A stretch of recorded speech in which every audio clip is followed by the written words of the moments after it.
Strong looks different for each of us, and it's time to put focus on our unique journeys that get us there. This space created weekly is for athletes to improve their mindset in order to better navigate challenges that come up in sport and in different seasons of life. On this show, we ask the questions that lead to better answers and have the conversations that truly matter. This is the Becoming Your Strong podcast. Hey, you guys, welcome back to another episode of the Becoming Your Strong podcast. Y'all, this is such a fun episode because your girl did it. You're like, what'd you do? I lived another 365 days, y'all. Yay me. Well, I've almost lived 365 days. I have a few days until my birthday, but I am turning 32 this upcoming Sunday on the 17th, and I am just like, holy cow, another year underneath the belt. And every single year I like to jump on the podcasts around this time and just talk about the year almost in review and the biggest lessons that I learned and the moments that shaped me. I think that it's a good time to do that. So I'm excited to jump into that with y'all. But first, let's go ahead and talk about the Becoming Your Strong moment of the week. And I always try and make this about, clients or listeners, people that are out there doing the work. Well, this last week, I did the work. As y'all know, I ran my first half marathon, not this past weekend, but 2 weekends ago. I thought I was recovering fairly well. Of course, there were the moments where I couldn't walk, decided to hit a workout. Long story short, that workout ended up putting me into the hole, which I don't know if it was the workout itself, but it definitely took the last straw that I had left, and I got really, really, really sick over the weekend, and I'm still dealing with it a little bit. Long story short, I have been dealing with something very similar to what we think is strep throat. So I've been on antibiotics. I haven't been able to swallow. It's been really hard. What's crazy is when your body is fighting off any sort of like bacterial infection, like the rest of your body doesn't recover. So that really muscular endurance workout that I decided to hit last week, that's still with me to this day. So my legs, I haven't been able to walk properly, like sit down, stand up, go downstairs, like nothing. My legs have felt like jello, like I'm not in control of them. And I say all of this because here we are. It is May 11th that I'm recording this. The DecaFit is on May 30th. I made it a goal this year that this was going to be one of my A races, that I really, really wanted to shock myself. I wanted to ruffle some feathers. Like, if you know anything about me and my career within DECA, I started off in the strong discipline and I've stayed there, and I've obviously migrated to the mile. This will be my third DecaFit individual race that I've ever done. And I've been doing DECA now since 2023.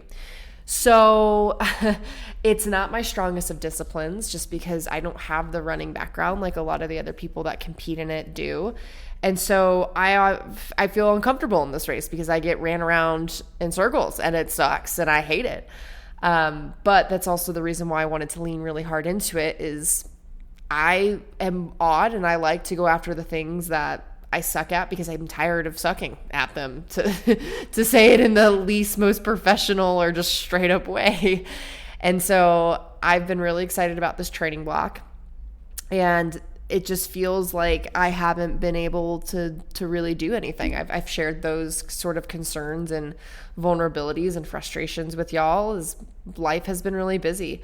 My work schedule has shifted a lot to the point where my training times are just not there, or they have to be really condensed. I just don't get to do what I want to do. Well, now when I'm past this half marathon, I'm like, okay, now I could really, really dial in and focus on some specific things. Here I am getting sick. And realistically, there's not much that I can do in the next couple of weeks to move the needle massively. That time has already passed for me. And so I feel frustrated. I feel upset. I just am bummed because I don't know how I'm going to perform. And I had to have a realistic conversation with myself of yo, dude, you've been doing DECA and you've been building your fitness so much over the last 3 years. That means something. That's not just nothing. And that will show up in the next couple of weeks. as long as you have the mindset and the willingness to allow yourself to. Like, the only reason why you're going to fail that day is if your headspace isn't there. Your body knows what to do. Your body is so much more capable than you ever give it credit for. So, like, can you just give it a chance to actually show up for itself versus worrying about everything that it's not able to do right now in this particular moment? I had to talk to some clients over the weekend about the same exact thing, and I had to swallow my own truth. Y'all, this is not the time to cram. This is not the time to go overboard with trying to get everything you possibly can in for training, or to stress out about all the things that you haven't done and all the things that you need to do. This is your moment. If your body is in a space of like, yo, chill out, listen to it. That is the best thing that you can do. And that's what I'm having to do right now, is listen to what my body needs, which is rest from all of the strain mentally, physically, emotionally that I've put it through in the last couple of months since I've started training for bigger endurance races. And I just need to lean into the fact that I have built a lot of fitness in the last 5 months, and I can just trust in that. And also, like, to remember the bigger picture. Like, the bigger picture here, and what's most important, is the fact that I get to even line up anyways. But I'll tell you what, I don't get to line up unless I do the work right now, which is getting myself healthy, keeping myself sane, and remembering why I love to do this. If I could do those things, I will show up on the 30th and I will give the absolute best that I can, and that is going to be more than enough. So I just wanted to talk that out, because I know that there's so many of us in Denver right now that are probably getting prepared for that. Maybe they've had the absolute amazing training block. Maybe they haven't. I have no idea. Maybe you're like me. But just hopefully that message alone just will help you be like, okay, I can take a deep breath. And I've got realistically the next week or so to do whatever I can, again, not to cram, but to do the few things that really do matter to help me build my confidence. And then from that point, my only job is to show up and freaking enjoy it, because we only get these moments every so often in life. So let's just do the number one job, which is to enjoy it and to be so freaking grateful that we get to do it in the first place. All right. Well, I think that leads us in perfectly to lessons from year 31. Crazy to be saying that out loud. I can't believe I'm turning 32. Not that that's old, although I am sitting here thinking, wow, I'll be only 8 years away from 40. That feels old. And there's no offense to anyone that's listening to this podcast right now that's 40 years old, but for me it's like, holy cow, like, guys, life moves so quickly. It moves so stinking quickly. And yet here we are, just being so involved in I have to do this meeting and I have to do that and I don't wanna. And sometimes I feel like we just get bogged down with the ick, when it's like, I am living, I am breathing, the sun is shining, the birds are chirping. I get the opportunity to impact and to love and to build and to grow. Like, sometimes I feel like I take that for granted most days until something good happens, right? Then I can be grateful. But I don't always take even the bad moments. I don't take like the very mediocre moments in with gratitude of like, oh, like, how wonderful is it for this? And I know there's going to be a day where I wish that I was living the life that I'm living and I'm doing all the things. My body was just as capable. There's going to be that day where I wish that I could go back to this moment. And so why not just live it? Why not just live through it all and just love it all as best as I possibly can? So anyways, that had nothing to do with essentially what I wanted to share from the year of 31, but it makes me think of that, especially like, this has been probably, and I probably say this every year that I do one of these podcasts, but this has been one of the more transformative years in my opinion. Like 2018, 2019, those were some big years for me, because that was the moment where I decided to say yes to myself again, and get into better health and change my life, lose all the weight. And it's led me to this point to where I can walk the path and be the light for other people. But, coming from year 30, I had gotten into a new relationship, the one that I thought that I was going to spend the rest of my life with. And I was seeing a lot of really big wins in my athletic career. Like, I felt on top of the world in year 30. And then year 31 rolled around, and it was truly the year of navigating hard so that I could come back home to me. And I know for those of you that follow along on social media, y'all were like, well, you were so smiley and so positive through all of that. And I appreciate that more than you know. I did my absolute darndest to find the joy in the middle of the chaos, but it was a hard year. And I know for those of you that have followed along as well, like, I'm just going to call it for what it was. The biggest change, the hardest moment for me was the ending of my last relationship and having to move out of the home that we lived in together to move up north to a place where none of my friends really were, to be closer to work, and just quite literally feeling like I was starting all over again. And I had no idea where I was going. Like, I was just a zombie walking through literal, I had abyss. Like, I had no clue what was going to happen. And it was fucking terrifying. But I am so grateful for year 31 and everything, all of the bumps and the tears, everything that happened. Because again, like I said, it just truly was one of the most transformative years. And there are 3 bigger lessons that I want to share with you guys that I feel like wraps up year 31 that I hope helps impact some of you, no matter where you're at, no matter what season of life you're in. The first thing is that if it's not working out, there is for sure a reason for it.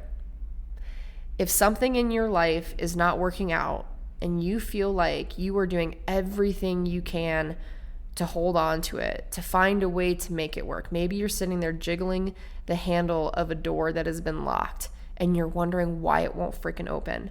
I can promise you that there is a reason for it. I will be totally straightforward with y'all, especially now because it's been a lot of time and I'm a very open, vulnerable person. While the breakup was a shock in the way that it happened, it also wasn't a shock. There were certain things that were happening along the way, certain conversations, certain moments where it was brought up that the other person wasn't as happy and they were questioning certain things and they didn't enjoy certain things about me. And I went into this, I got to fix it. I got to be better. It's a me thing, because all I've ever learned, all I've ever been demonstrated in my life is that I was not enough and that I was always the problem. And I don't need to go into that. I've done several episodes on that, but that is what that's the only thing that I've known.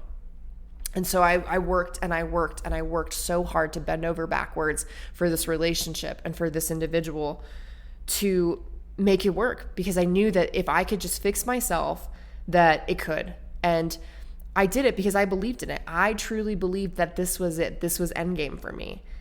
I was also, though, upon reflection, realizing that I was afraid that I'd never find something else or someone else like this individual.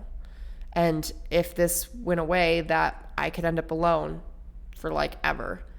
And we all know that that's not true.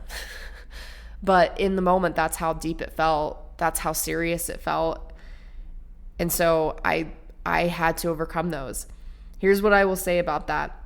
If you are afraid of the unknown, and that is the reason that you are holding on to something and trying to make something work, that will never, ever be a good enough excuse to stay or to not take that next step, that next action that you know you need to take.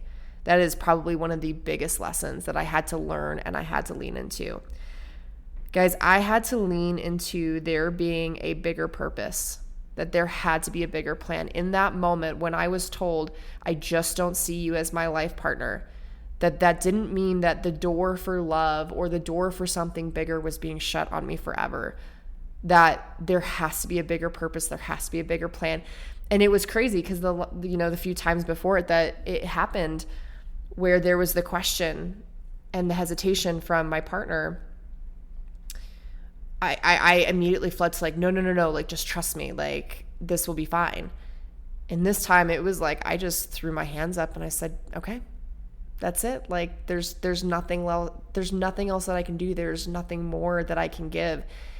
And I just let go.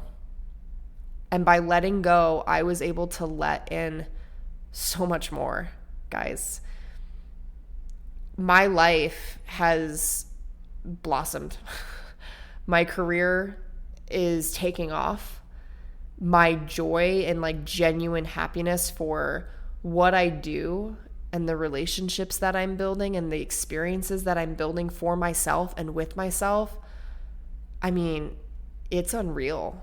Like in 2018, 2019, when I decided to make the decision to go back and find myself again, to say yes to myself and get healthier, like I thought that I had figured everything out, but I didn't. I had figured only so much out. And now I feel like this last year I've figured a lot out, and to realize that there's still so much about myself that I don't know, and that I get the opportunity to go and find out and adventure on. And that sometimes that doing those things alone, like that's how it was meant to be. And when I am alone, like that's where most of the growth and that's where a lot of joy can come from. Like I got good at being alone for the first time and not feeling like I needed anyone or anything to make me happy.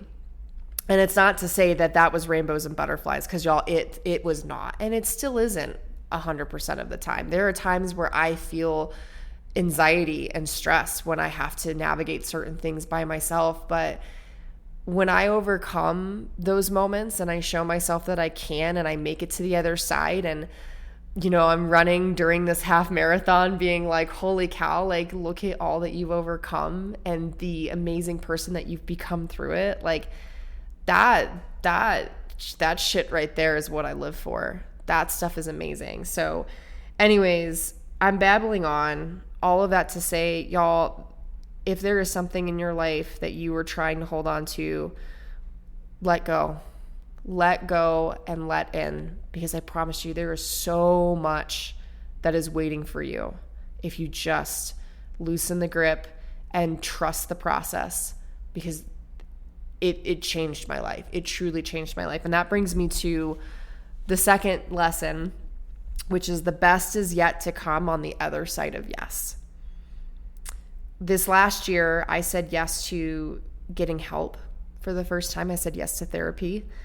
I said yes to things like High Rocks, doing my first individual race. I said yes to doing my first half marathon, my first like official in the books endurance-based race.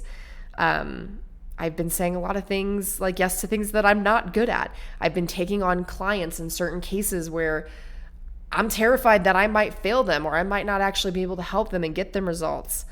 But I've wanted to learn, and I want to help them so bad that I do anything to freaking figure it out, right? Some of my favorite moments, my biggest wins and chances to reconnect with myself have come from saying yes to these things, to saying yes to discomfort and just living through it. If something comes your way and you've been wanting to do it, but you are unsure, never ever judge your ability to succeed by whether or not you have a plan or you know those exact steps around how to get there. If you have just like this burning strong desire and you see your purpose aligning to it, like your purpose in life and why you're here, lean into that. Lean into that and trust that the answers on how you'll get there and exactly where there is, like all of that's going to unfold itself to you. The only thing that you have to do is just trust and show up and be willing to learn, like truly. Plus, here's another thing, and I didn't actually include this in my list of lessons, but I'd say this is right up there with the rest of them. The most powerful thing that you can admit is I don't know the answer to that. That is something I've been working on in therapy. I've always wanted to be the person that knew the answer so that I could be the person that solved the problem and created true impact. Guys, creating true impact is not about having the answer and solving the problem. It's by making other people feel seen, heard, and truly loved. They will never care what you know until they know that you care. And if you live by that, oh my goodness gracious, the lives that you will impact, and again, where you will go, how your life will take off, how your career will soar, I can't even tell you, right? And so for me, it's been getting back to that principle that has truly guided like my life in personal training and being a trainer to others. I've had so many people attracted to my journey, and I have a full book of business at Pursuit. I have a full clientele list with Underdog Fitness. Like I am popping off in my career right now, and I am loving all of my clients and the people that I get to help. But sometimes there are questions and scenarios where I'm like, shit, I don't know that I know that answer. And I don't know that I can be 100% like, okay, this is going to get you exactly what you want. Like it's terrifying when people pay you money to be like, hey, I'm trusting you to get me XYZ. And you're like, shit, I hope this works, right? Like I am learning just like the rest of you guys are. And I know that maybe I'm a few steps ahead of y'all, but if there's anything that I could say from this position is that it's been my ability and willingness to say, you know what, I'm not 100% sure. And I'm learning alongside with you. But if you trust me and if you stay with me, I promise I'm going to find out the answer for you. And I'm going to go with you through it every single step of the way.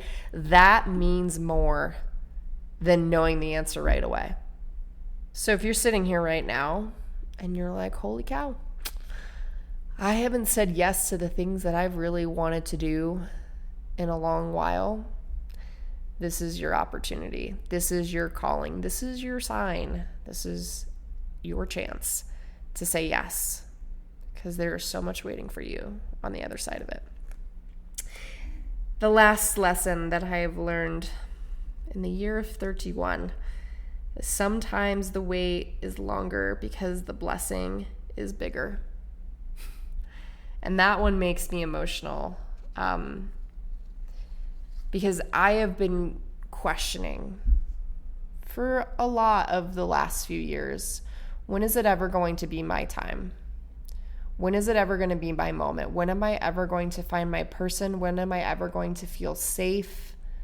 Like I've just been questioning so much about the plan that is laid out for me in my life versus just trusting and living and finding the gratitude in it.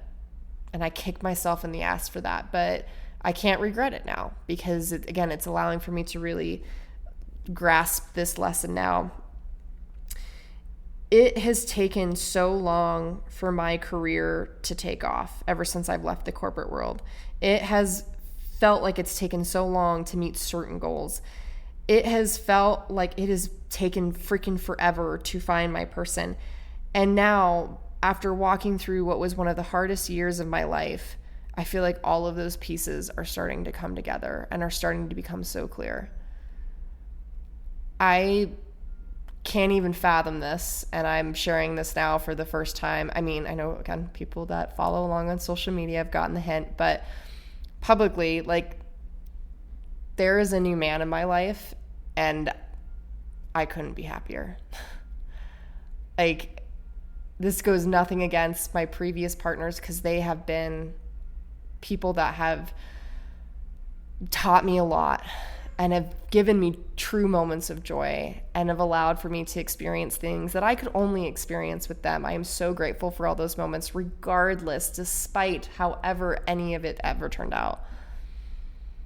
But being with this individual, everything makes sense. And I feel that all of the love that I've invested into myself and into this world is now finally being invested back into me.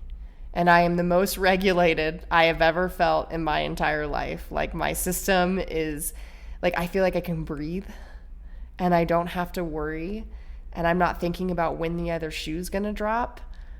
Like, this is what patience and finding a way to trust the process, and in the middle of all of that, working on yourself, this is what comes to you. The wait is longer because the blessing is bigger. If these are the blessings that I know that are on the horizon for me, I will wait as long as I need to have them, because they are worth it. They are so freaking worth it. So if you are sitting here questioning why and when your time will be, please grab on to this with every little bit of you and know that it is coming, and that the longer you have to wait, the bigger the blessing is going to get. Thank you guys so much for showing up for you today. I really hope that this episode helped with all of my blabber. Hopefully some of it at least made sense, but 31 has truly been an incredible year, and I'm so thankful for every single one of you that have listened their way through it, that have walked through it with me. And I'm excited for what 32 brings. So cheers to that, and I'll see you guys next week for another episode of Becoming Your Strong. See you then.